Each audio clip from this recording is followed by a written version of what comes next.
And good evening, Pittsburgh Steelers fans. Welcome to another episode of Steelers Friday Night Six Pack. I am your host, as always, on this fine show. My name is Tony Defio, and I thank you for joining me on this lovely, mild Friday evening in Pittsburgh. And as I always say, I hope it's lovely and mild wherever you are in Steeler Nation at the moment. And happy Thanksgiving, a day late, but we're going to be celebrating all weekend, aren't we? I really miss the old days of being in school when times were much simpler, and I would always get Fridays off. Don't really have that anymore, but maybe I'll get a job like that again soon. And anyway, enough about my problems.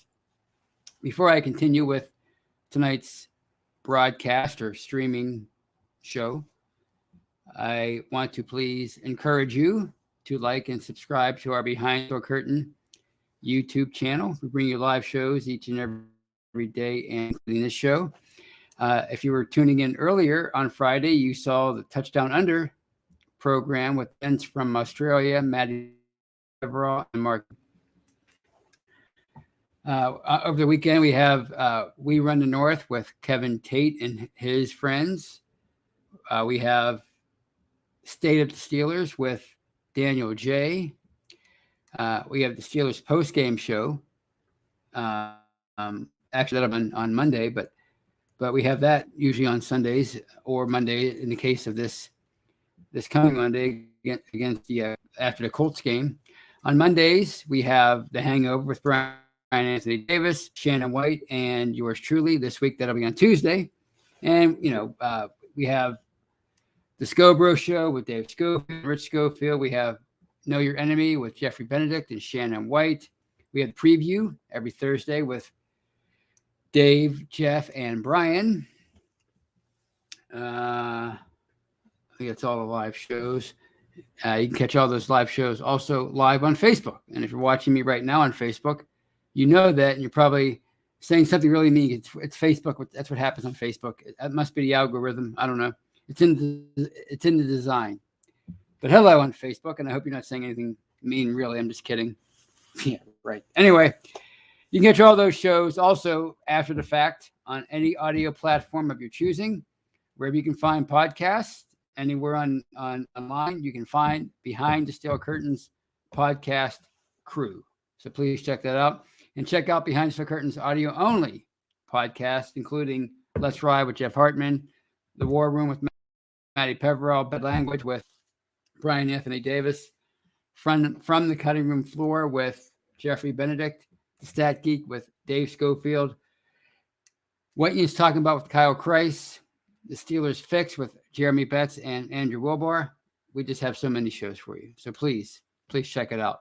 You will not be sorry. You'll be so well informed. You'll be able to go and brag to your friends.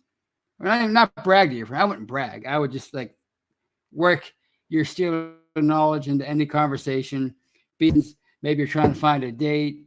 Maybe you're at a Thanksgiving dinner and you're trying to make small talk with the family because they're talking politics. You're not supposed to do that during Thanksgiving dinner. You can just work in a bunch of Steeler knowledge. You can find Behind the Podcasting family.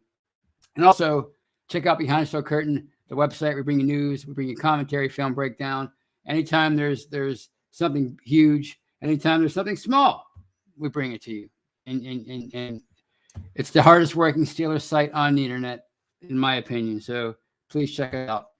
And let's check out the live chat. Do we have with me this evening, the day after Thanksgiving? Who was number one in the live chat? And it was Kathy Ford. And she says, hey, Tony and Steelers friends. Hello, Kathy. Mark Malone, the legendary Mark Malone, the quarterback from the 80s. In my opinion, he got a bit of a bad rap in the 80s, but still, it's nice to see him back 30-plus years later, joining the Hangover. Wow.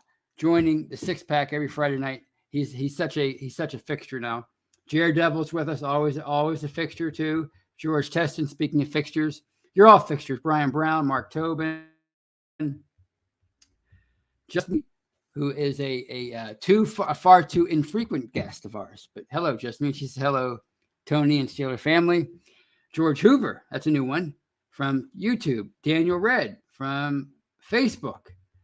Art Gordon, that's a really fancy name from Facebook. And he asked, "Do you believe in Kenny?" I mean, I believe in the process. It's as I've been saying, as I wrote on Friday, it's too early to believe or disbelieve in Kenny Pickett, and more on that later. Brian Brown. I think I got everybody. Yes. The Cuda. The Cuda's with us. Welcome. All right.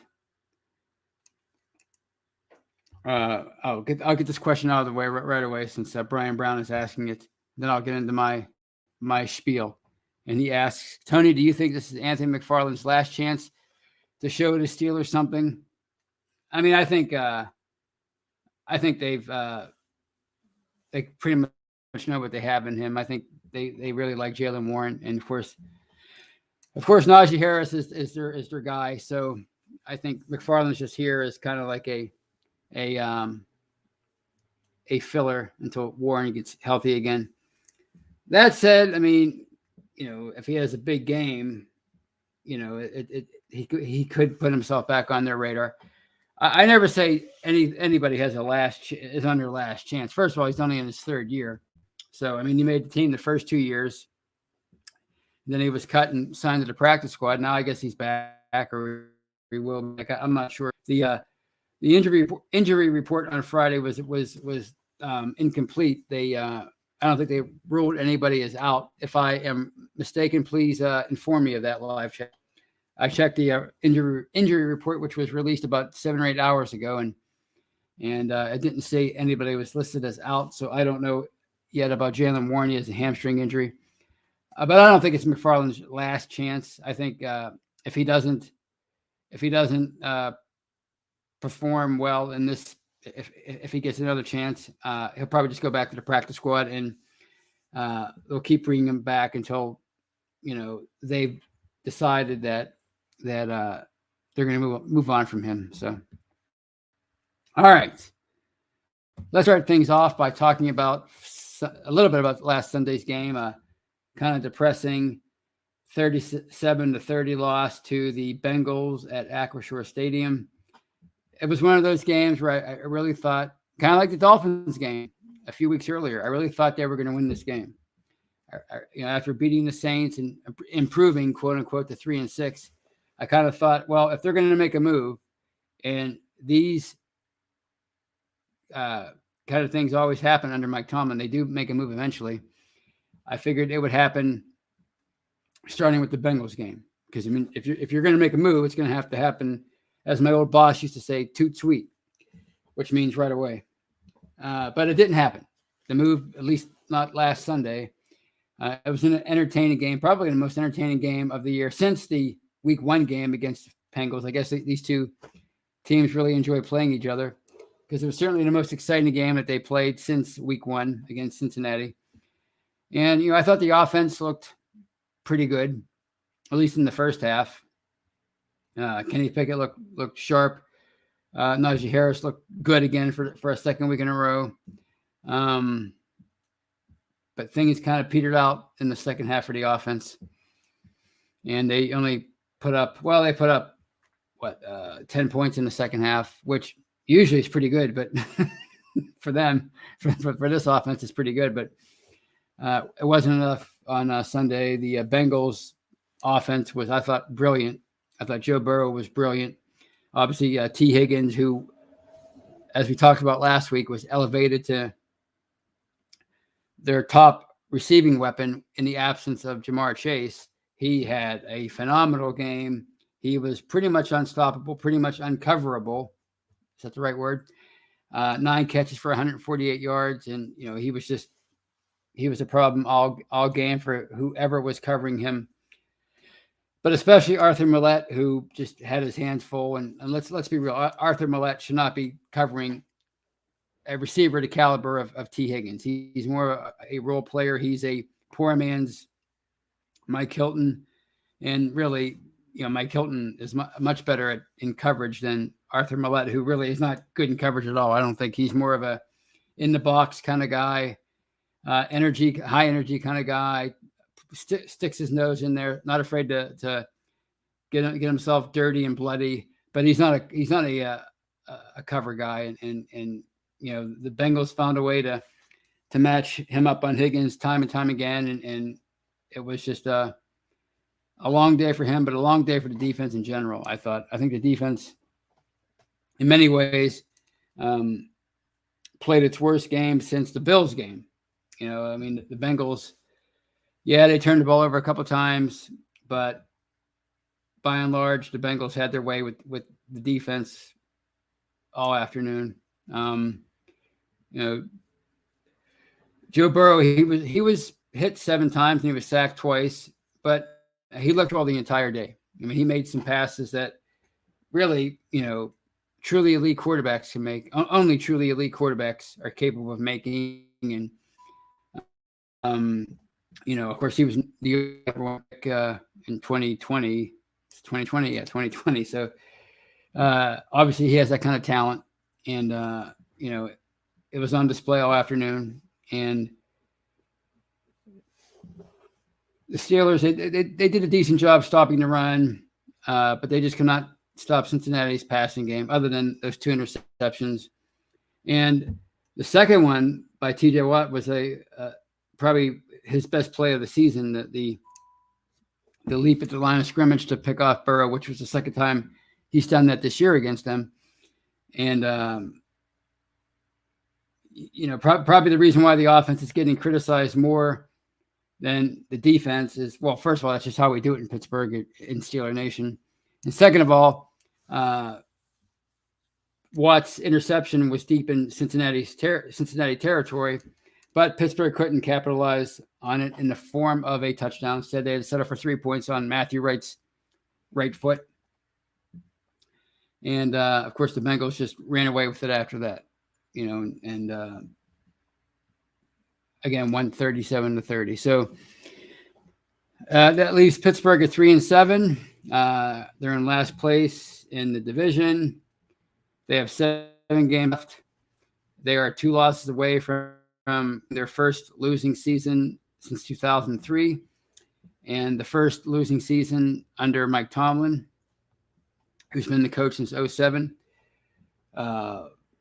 They're really in a bad way. If you're still thinking about playoffs, they're really in a bad way in that regard because, as I mentioned last week, going into Sunday's game, they were 1-5 in the conference. Now they're 1-6, and they are 1-2 in the division.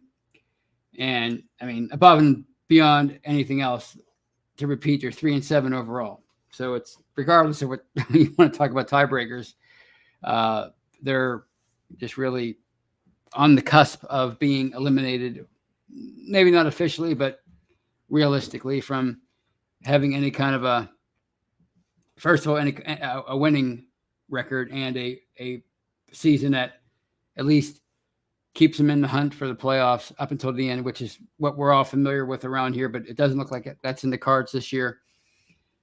I will say that the quote unquote easier part of their schedule is coming up. Obviously, they play the Colts on Sunday, and then they have games with the Panthers. The Falcons are on the horizon. They have the Browns one more time.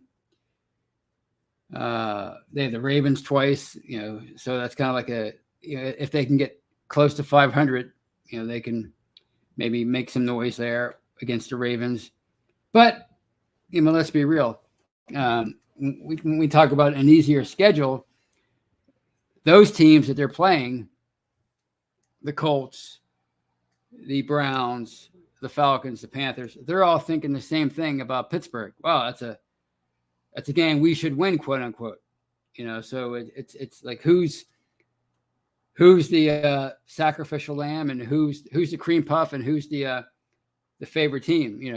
It's like the Spider-Man meme. They're all pointing at each other. You're the bad team. No, you're the bad team. So, I'm not necessarily confident at this point that Pittsburgh can take advantage of the quote-unquote soft part of their schedule over the next month or so. If you look at the teams that they've played this year that people thought they should beat, teams like the Browns, the Jets. Who am I missing? The Browns, the Jets, of course, the Saints. I think they're in those matchups. They are what, 1-2? Yeah, they're 1-2 because they beat the Bengals. They upset them. They clearly weren't a cream puff. Buccaneers aren't a cream puff, and et cetera. 1-2 against the teams that they realistically, well, not I shouldn't even say realistically. In the eyes of many, they should have defeated. They were 1-2. So you have what, 4 or 5, 6 games against that kind of competition down the stretch. What, 5 games, whatever it is. If they split, to me, it looks like if we're lucky, they'll split those games. So that leaves them with about 6 wins. And if they can knock off somebody else, you get to 7. And to me, that might be the best they can hope for over these last 7 games. So as far as playoffs and the things that Steeler fans typically dream about and hope for, again, they're dangerously close to seeing that all go away. But every team is due for a season like this at some point, and if it does go down that way for Pittsburgh, if it is a lost season, well, it'll be the first one in nearly 2 decades, and really there aren't that many teams and fan bases that can say that. So on that note, let me get into the heart of the discussion tonight. And before I do that, I want to criticize the defense. Okay. Because it never seems to get its just due in a negative way after losses. It's always the offense. It's always Matt Canada. Of course, it's Kenny Pickett, the quarterback, Mike Tomlin, Art the second, but people just like shy away from being critical of the defense. And I don't know why. I honestly don't know why. Guys like me, right? Your average guy, your average middle-aged guy, which is even worse. No offense if you're an average middle-aged guy out there, but you know what I mean. I'm insulting myself. Anyway, if you follow Twitter, guys like us often get accused of quote unquote simping for beautiful women on Twitter. Defending them and complimenting them too much. And, maybe it's a bad look. I'm sure it is. I don't really, do I do that? Maybe I do. Maybe it's a blind spot. That's neither here nor there. But my question to you is, why are you always simping for the defense? What's the defense ever done for you? Not much this year. I can tell you that. So, again, why it's, I guess it's just not a sexy thing. Also, to blame the defense, it's always much sexier, much more rage-inducing to constantly blame the coordinator, the offensive coordinator, and the play calling, and the quarterback. Those things seem to be much more discussion than talking about the defense. All we want to do with the defense is just defend it, talk about it being tired. That was thrown out there again last week. And I believe Cincinnati had 31 minutes in time of possession. So it's not like they ran away with the time of possession. So, if you don't want to believe me, and I can clearly see why you wouldn't want to believe me as far as the defense, believe Shannon White. Shannon White talks about it all the time. He talked about it on Monday on The Hangover, about how this defense has been a big disappointment this year, highest paid in the league, and it's let them down more often than not. And, he's the voice of reason, right? He's the pragmatic guy. He's the one who tells it, straightforward, no BS. That's Shannon. So if you don't want to believe me, believe Shannon, who, if I had to have somebody defend me in court, maybe I'd pick him to do it because, he'd probably be able to get my point across better than I can. So if you don't believe me, believe Shannon. He says the same thing. The defense deserves more of the blame than it's gotten in 2022. So I just found last week's game funny. People were criticizing the offense because the defense secured. They took the ball away twice, which they did, deep in Cincinnati territory, and all Pittsburgh could come away with on offense were 2 field goals. Okay, so at that, in that circumstance, despite the fact that the defense gave up 37 points, really 34, those 3 points at the end were, I don't blame the defense for that. That was just Pittsburgh failing to pick up a first down deep in their own territory, and Cincinnati just scored, kicked the field goal, whatever. 34 points. Despite the fact that they gave up 34 points, people point to those 2 takeaways. Oh, look, they gave the offense a chance. Okay, fine. They were opportunistic, even though they gave a lot of points. I'll give you that. But how come in losses earlier this year, when the defense didn't get after the quarterback, didn't take the football away, 17-14 to the Patriots, 16-10 to the Dolphins, people didn't talk about their lack of takeaways and their lack of pressure on the quarterback. What did they talk about? Well, hey, they did enough to win. They gave up a suitable amount of points to win the game. So, it's kind of like you want your cake and you want to eat it too. And when it comes to the defense, you want to poo-poo takeaways when the point total is right, but you want to highlight the takeaways when the point total is really crappy, which it was against the Bengals last week. So I know I talk about this every week, but it seems like I have to because it's just something that gets neglected every single week, at least after a loss. I thought the defense was spectacular against the Saints. It did everything you wanted it to do. It obviously limited the New Orleans to 10 points, but also recorded 2 sacks. They took the ball away. That's what you want from a defense, right? And it was the trifecta that day. No problem with the defense in that game. No problem with the defense in Cincinnati in week 1. Fabulous. But most games, other than Cincinnati, the first Cincinnati game and the Saints game, most other games, the defense has been awful, or at least underwhelming this year. All right. On that note, at the 23-minute mark, I'm going to take a pause now and allow the folks who are listening to me on audio only, the audio only side, to hear a word from our sponsors. I'll be back shortly, but everybody.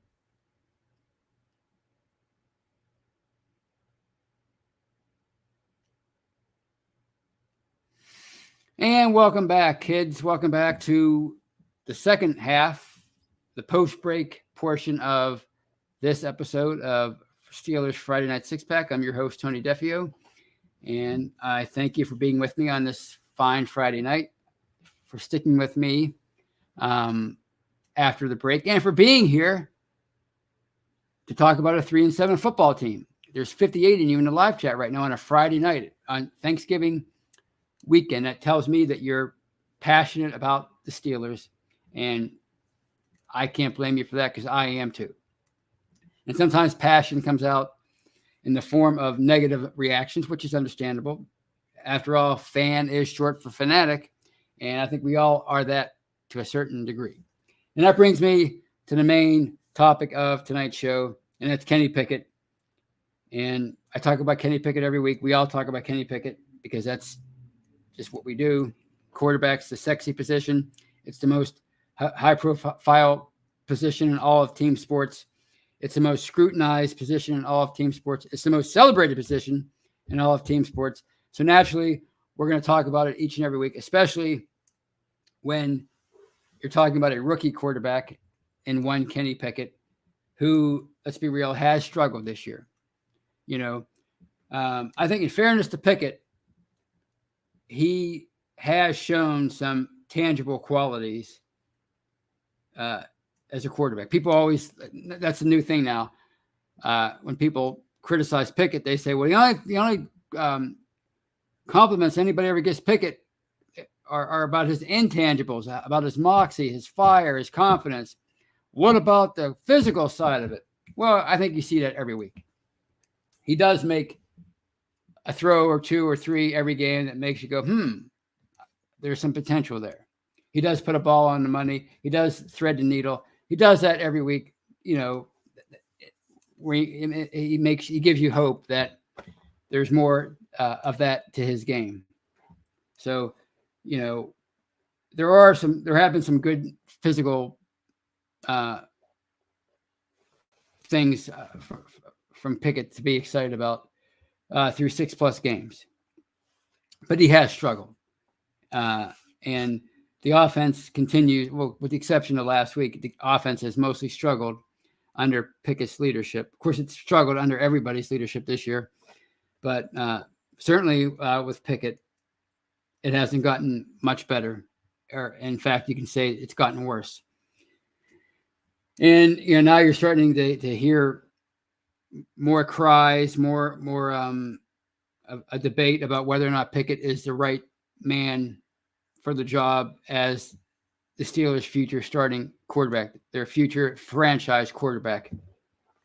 And as I wrote on Friday, it's way too early to make that determination either way. I'm certainly not willing to say it that he is the future, but I'm not going to write him off already. It's just totally premature right now to do that. I think people fail to grasp just how hard it is to master the quarterback position in the NFL, and to learn that position on the fly in your rookie year. What Pickett's going through right now is perfectly, in my opinion, normal. It's certainly common. It's certainly something you see more often than not from a rookie starting quarterback. There's no need to even think about drafting another quarterback next year. What's the point of that, right? I mean, they made a huge investment in Kenny Pickett this past offseason. They did their homework. They did their due diligence. Everybody who's anybody met with Kenny Pickett. Art II, for crying out loud, was at the what do they call it? The Mobile, whatever that game is. Oh gosh, I can't think of the name of the game. Anyway, that game in Mobile, Alabama, blue, gray, whatever it's called. I don't remember. It's so long ago, but he was there. They did their homework and they decided that Kenny Pickett was the best quarterback of the draft crop, and they picked him. And now they owe it to themselves, and they owe it to him, and they owe it to their team and their fans to let this process continue to play out with Kenny Pickett. You keep sending him out there every week. You keep letting him learn on the fly.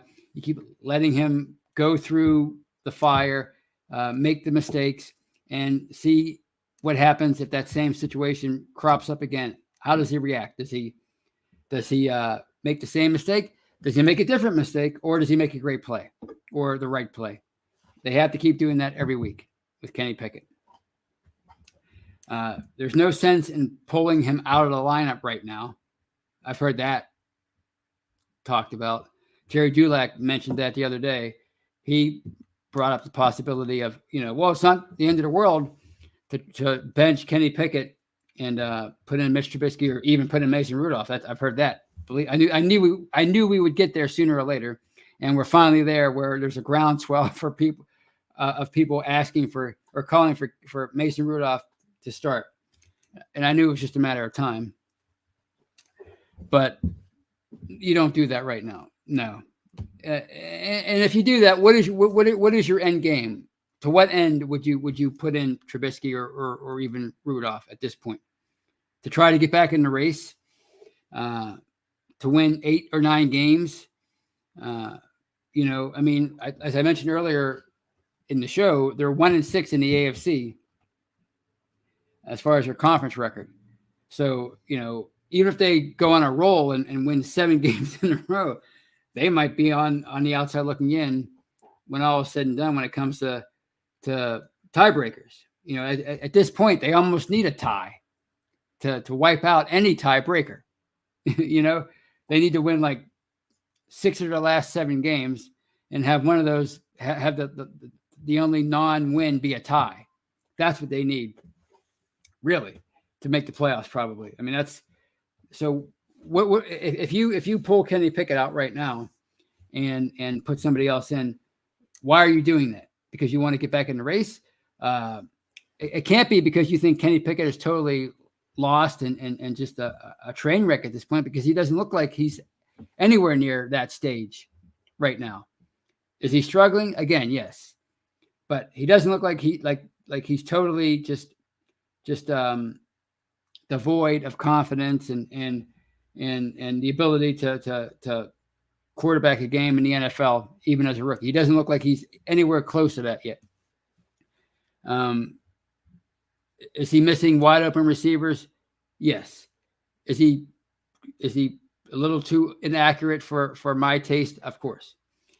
But as far as the accuracy part, I'm not worried about that at all. And the reason why I say that is because Pickett came into the league with a reputation of being accurate in college. I mean, that was one of his strong points, that he was really accurate. And, they always say that if a quarterback comes into the league with having a problem with accuracy, it's hard to coach that out of him and make him an accurate passer. So Pickett came into the league with that attribute. Do you mean to tell me he lost that after 6+ games? No, I don't think so. What it tells me is he doesn't have anywhere near the grasp of the playbook that he needs. He doesn't have anywhere near the grasp of what it takes to be a quarterback and everything that he has to process every play at this point. So he's probably thinking too much. He's not playing on instinct. He's not just letting his natural abilities lead the way. He's just inside his own head probably, and to me it's manifesting itself in him missing wide open receivers. When I say missing, I mean not even looking that way, and it's manifesting itself in these inaccurate passes, throwing balls in the ground, throwing passes behind his receivers, too high, too low, that all that. It's just manifesting itself in that way. So, I think once he starts to figure out the game a little bit more, his accuracy will improve, his decision making will improve, and he'll start to improve over his game overall. So I think that's it's my opinion anyway, but to be ready to move on from him already, it doesn't make any sense. And you can't do that if you're them. You can't. To me, if you're the Steelers, you give Kenny Pickett 3 years to be your starter and to see if there's marked improvement from this year, from now to the end of the year, and then next year, see where he's at next year, and then year 3. And then after that, then you can reevaluate. Where are we, meaning the Steelers, where are we with Kenny Pickett? What do we think his ceiling is? Is he the guy that we want to pay the big quarterback money to in the immediate future? Because after year 3, when you're a first-round pick, that's when they have to decide whether or not to pick up your 5th-year option. As you saw this year with Devin Bush, they didn't do that. As you saw last year with Terrell Edmonds, they didn't do that. That's when you maybe decide that, look, all right, it's been 3 years and he really hasn't made any kind of steady improvement. That the it factor we all thought he had, it's not there. And it's probably time to move on. And then maybe you let him play one more year, or maybe you draft the quarterback in year 4 of Pickett's rookie contract, and you do so with the idea in mind that you're going to move on from him and go with the rookie in year 2. So to me, that's how you handle it. You give Pickett 3 years, unless he turns into a total train wreck and a toxic figure in the locker room. You give him 3 years. It drives me insane, as I've said before, when teams move on so quickly from a young quarterback. They don't give him time to develop. They don't wait and see if he can take that, the necessary steps that one must take to be a quarterback in the NFL. So I just I don't see them in any way moving on from Kenny Pickett anytime soon, nor should they. So those are all of my thoughts on this night. And I will round out the show by perusing that and seeing what you fine folks have to say tonight. Let's get some Thanksgiving stuff out of the way. And this Dakota says, eating leftovers is like eating pasta the next day. It gets better overnight. Maybe you were thinking about that all day. Yeah, well, I have some leftovers in my fridge that I'm going to eat, courtesy of my mom. And Ed says, I hope you had a great Thanksgiving. I did. It was nice and quiet. Ate a little bit too much, but it wasn't like past years.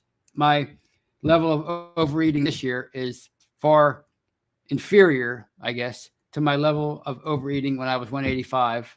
Now I'm 165-ish, probably a little bit heavier today after yesterday. But now my idea of overeating is still overeating, but not like it used to be. I'm far more cautious now. I don't want to ruin the hard work I put in these last 7 months. And I've got Ryan Brown's comment about Anthony McFarland. This one from Just Me, who says, just got off a 12-hour shift working retail. I'm tired and glad I have a place I can come and chat and listen to you, Tony. Thank you. Well, thank you, Just Me. And wow, 12 hours retail on Black Friday. You, my dear, deserve a medal. And if I had the means, I'd mail you one.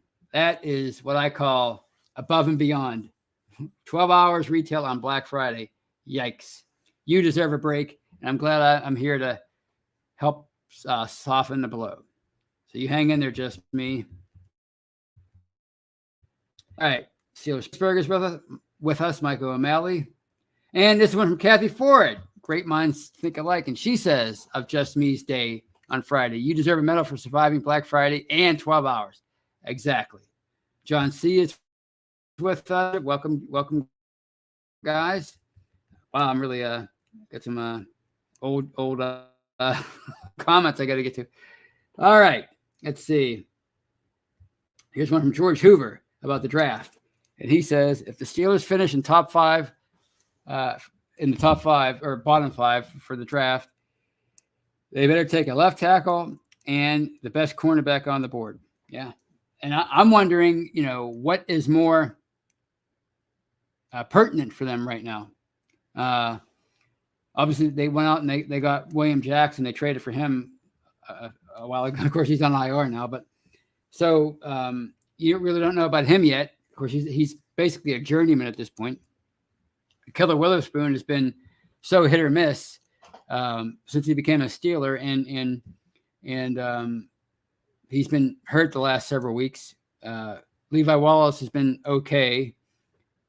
Cam Sutton's really good, but he's not a number 1 corner. So my question is, if they're in the top 5 and there's a Jalen Ramsey type cornerback, I think that'd be hard to pass on, even for a left tackle. I realize they're both important. Both of those positions are they get the big money, and if you don't have great players at either position, you suffer. But cornerbacks are just so hard to find after the top 10. You can probably find a good left tackle a little bit later, but if you get too far into the first round, it's hard to find a top-notch cornerback. So that'd be maybe that. If there's a guy there, that might be my number 1 priority. This one is from Ken Brown from YouTube. Welcome, Ken. And he says, The Steelers aren't going to make the playoffs, so they should be playing each game like the preseason games. Play all 4 quarterbacks to determine which ones you want to keep. Well, I mean, they're not gonna they're not gonna do anything but continue to start Kenny Pickett. Mitch Trubisky, he's not the future here, regardless of what happens with Kenny Pickett.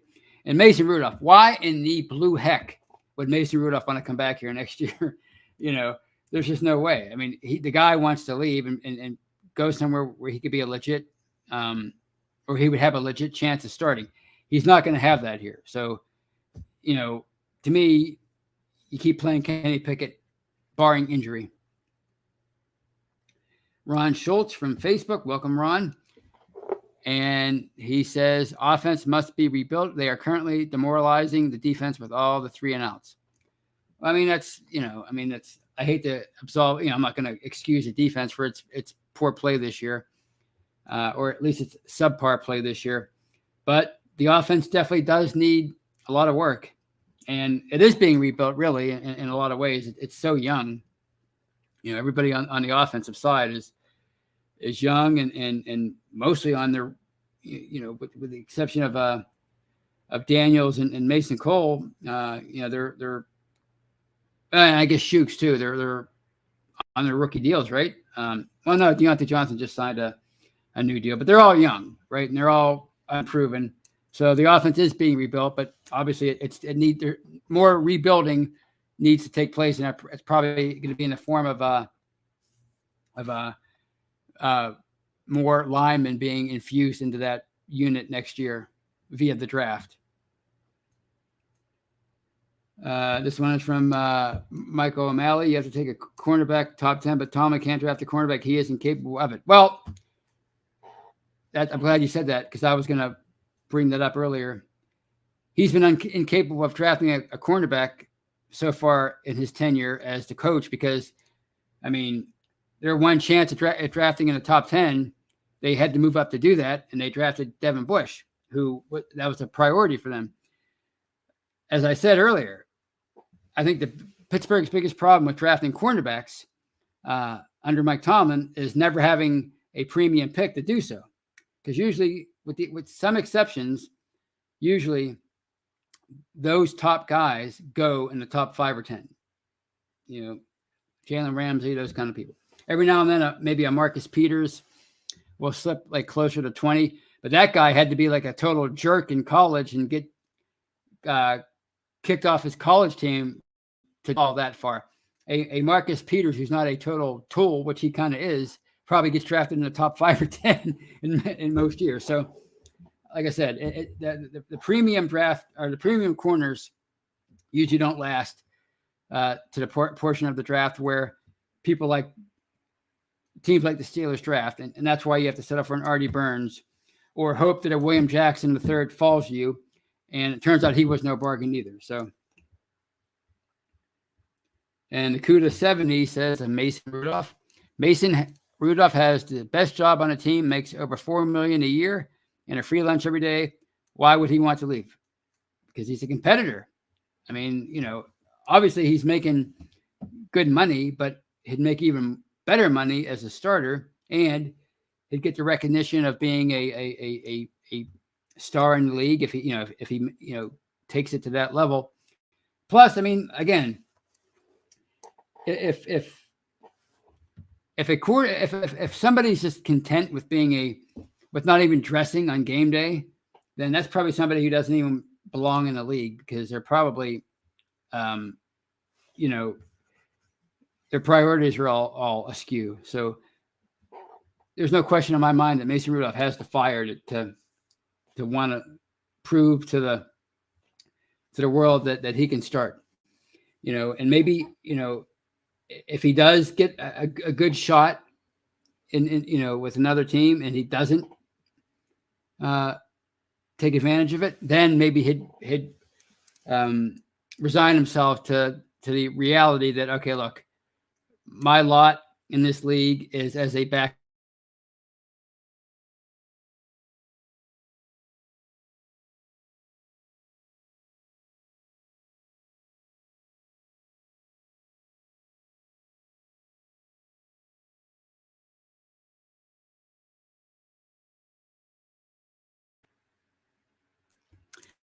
Excuse me. I hit, that was my fault that time. I smacked my mic. Anyway, I'm back. Until Rudolph gets that legit chance for over a season at least, or 2 or 3, he's probably gonna want to keep fighting until he proves to himself that either he can be that guy or he isn't that guy. All right. Let's see what we have here. This one is from Mike McCadney from Facebook. This has been a really controversial topic this week, and he asks, do you agree with the Bengals player about Steelers' predictable play calling? Does that fall on Canada or Pickett? And he's talking about Jermaine Pratt, the Bengals linebacker, who said that after Sunday's game that Pittsburgh's offense likes to run the same plays over and over and over again. I agree with it, yes, but I also disagree with it. Do I agree that they run the same plays over and over again? Excuse me. And that maybe it's easier for opposing defenses to key on them, specifically division rivals. Yeah.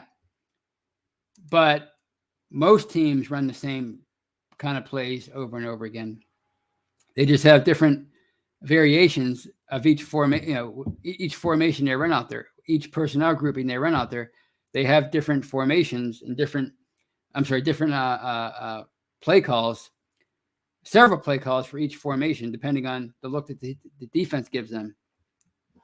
You look at some of the greatest teams, the greatest offenses of all time. They were running the same kind of plays over and over and over again. Most famously the 60s Packers with the Packer sweep. You knew it was coming. You couldn't stop it, right? So I guess my point is, it's probably more about execution and talent than it is about predictability. Because if you have the talent and you have the ability to execute, you could tell somebody what's coming, and they might have a hard time stopping it. So I'm sure Pratt thought that he was, he did his homework, but I think the biggest problem is execution, and part of that does fall on Kenny Pickett because he's a rookie quarterback, and he's struggling. So, but it also falls on those other players too. The line, not being able to pick up certain stunts and win certain battles, et cetera, et cetera. All right. And this one from Mark Malone, who says Rudolph can't run the jet sweep. He was doomed from the beginning. Well, I mean, I don't know. I don't know about that. The one thing I getting back to Pickett and getting back to any quarterback that seems to play for Matt Canada this year and last year, apparently, is there's no real ability to audible. Charlie Batch mentioned on the post-game show Sunday that receivers don't have hot reads. They don't run hot routes for potential blitzes. So if Pickett and whatever receiver is reading a blitz, there's no hot route for that. And, how many times have you seen Pickett the last few weeks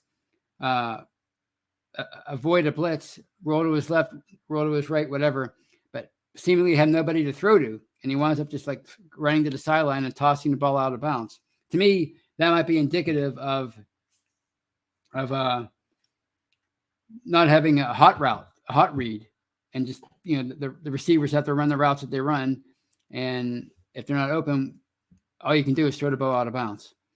And to me, that speaks to perhaps Canada's ego, or maybe Tomlin's ego, and not wanting these guys to call audible. Because you heard the same thing about Trubisky, that he was not allowed to call audibles, which for him makes absolutely no sense after this amount of time in the league.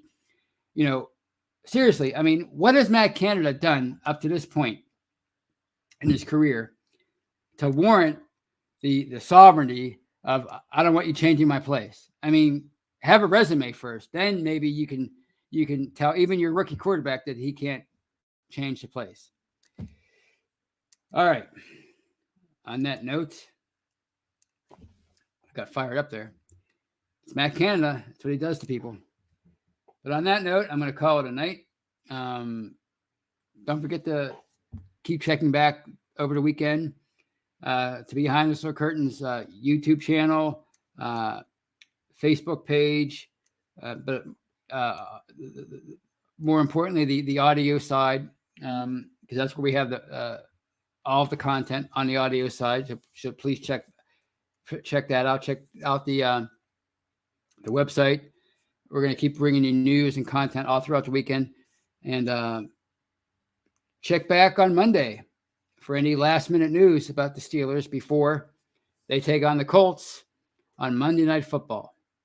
And I will talk to you on Tuesday on The Hangover with Brian and Shannon. Until then, you guys have a great weekend. And wait a minute. Let me start that. I forgot to do the music. I gotta do the music, or Brian will find me. But again, please check back all throughout the weekend for news and commentary about the Steelers. Until I talk to you on Tuesday, enjoy the rest of your Thanksgiving holiday. Watch some college football, some pro football. Have fun with the family. And as always, go